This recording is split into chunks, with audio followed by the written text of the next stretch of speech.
Nagpunta lang si Andres sa bahay ng sarili niyang ninong at ninang para humingi ng tulong sa problema nila ng kanyang asawa. Pero pagsapit ng isang gabi, natuklasan niyang alam pala ng kanyang asawa ang lahat ng nangyayari sa loob ng bahay na iyon, at ang katotohanang mabubunyag ay tuluyang babago sa kanyang buhay at sa kanilang pagsasama. Ano nga ba ang lihim na itinago ni Ninong Ben at Ninang Mercy? Akala ni Andres na kapag may problema sa relasyon, ang pinakamadaling gawin ay umiwas. Pero ang hindi niya alam, ang paglayo ang mismong magtutulak sa kanya sa pinakamahirap at pinakadelikadong aral ng kanyang buhay. Mag-asawa sina Andres at Andrea. Mahal nila ang isa't isa, pero unti-unti nang lumalamig ang kanilang pagsasama. Pakiramdam ni Andrea, hindi na siya masaya sa kanilang relasyon bilang mag-asawa. Gusto niyang subukan ang mga bagong paraan para maibalik ang sigla ng kanilang pagsasama, ngunit si Andres ay takot, naguguluhan, at hindi alam kung saan magsisimula.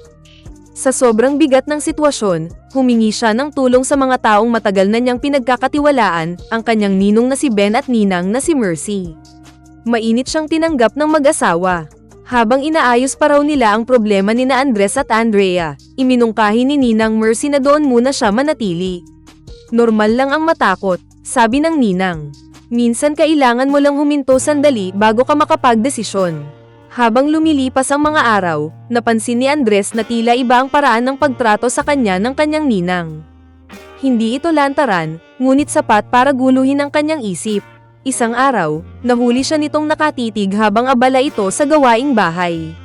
Napahiya si Andres at agad na humingi ng tawad. Sa halip na magalit, tahimik na sinabi ng ninang, kung gusto mong maintindihan ng asawa mo, kailangan mo munang maintindihan ang sarili mo. Ang simpleng pangungusap na iyon ang nagsimulang gamulo sa isip ni Andres. Pagsapit ng gabi, habang sabay-sabay silang naghahapunan, lalo niyang naramdaman ang tensyon sa loob ng bahay. Napansin niyon ni Ninong Ben. Baka dapat bumalik ka na kay Andrea, sabi nito. Pero bago pa makasagot si Andres, sumingit ang ninang. Hayaan mo muna siya rito. Minsan, ang kaunting distansya ay nakakatulong para lumino ang isip. Hindi na nagsalita si Andres. Hindi niya alam kung tama pa ba ang kanyang nararamdaman. Bago matulog, uminom siya ng kaunting alak at tinawagan ang kanyang asawa. "Hon, sorry. Mahal na mahal kita. Handa akong magbago. Handa akong matuto kung iyon ang kailangan para maayos tayo."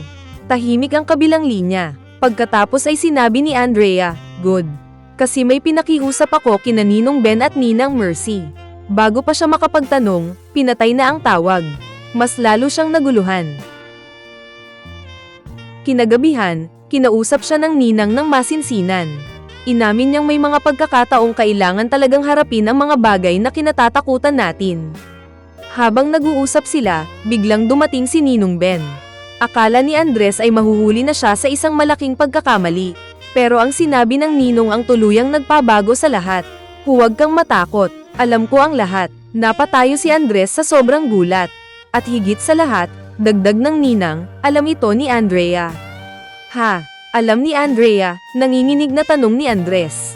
Tumango ang mag-asawa. Ipinaliwanag nila na matagal na silang nakikipag-usap kay Andrea.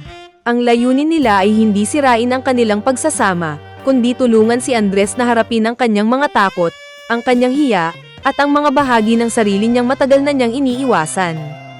Hindi lahat ng problema sa relasyon ay tungkol sa katawan, sabi ni Ninong Ben. Minsan, tungkol ito sa tapang na maging tapat sa sarili. Sa gabing iyon, walang naging madaling sagot, walang himalang nangyari, pero unang beses na naramdaman ni Andres na maaari palang matuto, magkamali, at bumangon ng hindi kinakailangang mawala ang pagmamahal. Pagkaraan ng ilang araw, umuwi siya kay Andrea na may bagong pananaw sa buhay at sa kanilang relasyon. Hindi pa man perpekto ang lahat, mas bukas na silang mag-usap, makinig, at unawain ang isa't isa. At hanggang ngayon, dala pa rin ni Andres ang isang pangaral mula kina Ninong Ben at Ninang Mercy. Ang pagnanasa ay maaaring maging pinto, pero ang tunay na susi ay ang tapang na harapin ang sarili. Dahil minsan, ang pinakamalaking tukso ay hindi ang taong nasa harap mo, kundi ang katotohanang matagal mo nang iniiwasan. At dito nagtatapos ang ating recap. Kung nagustuhan mo ang ating video, huwag maiyang mag-like sa ibaba. Maraming salamat po. Disclaimer lang po, ang video na ito ay para lamang sa recap, review at commentary, alinsunod sa fair use. Wala kaming pag-aangkin na mga larawan, eksena o tunog mula sa pelikula.